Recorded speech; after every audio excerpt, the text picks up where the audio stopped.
NRC শুরু হয়েছে, এটা আমাদের কোনো সবুত নেই, কোনো কিচ্ছু নেই। এবার তাই আমাদের দেশে আমরা ফেরত যাচ্ছি।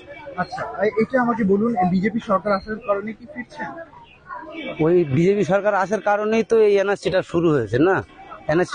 এনআরসিটা যখন শুরু হয়েছে তখন তো আর ধরো বেআইনি ভাবে তো একটা দেশে থাকা যায় না। গরিব মানুষ এসেছিলাম এখানে পেটের দায়ে, এখন থাকতে পারিনি, চলে যাচ্ছে। আচ্ছা, এই বাংলাদেশ থেকে কবে এসেছিলেন? এই 3-4 কিভাবে এসেছিলেন?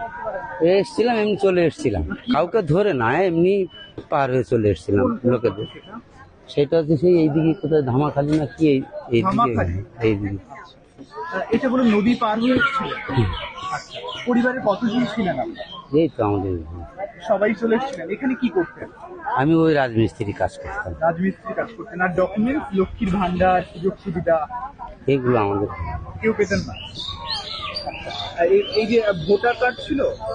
ভোটার কার্ড আমাদের ছিল, কিন্তু ওইগুলো এবার কাজ হয়নি। আচ্ছা, এই এসআইআর এর নাম্বার দিয়েছে? দিয়েছিলাম, ও আসেনি ওসব। না, আমি আমাদের ওসব কিছু হয়নি। এটা বানিয়েছিলেন কিভাবে ভোটার কার্ড?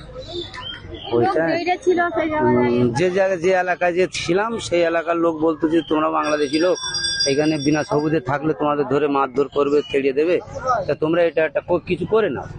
তো তার করে দাও বলে আর দিইনি। মানে টাকার বিনিময় করে দিয়েছিল, তাই তো? না, এমনি করে এমনি দিয়েছিল? টাকা পয়সা না। গরিব মানুষ আমাদের কাছে।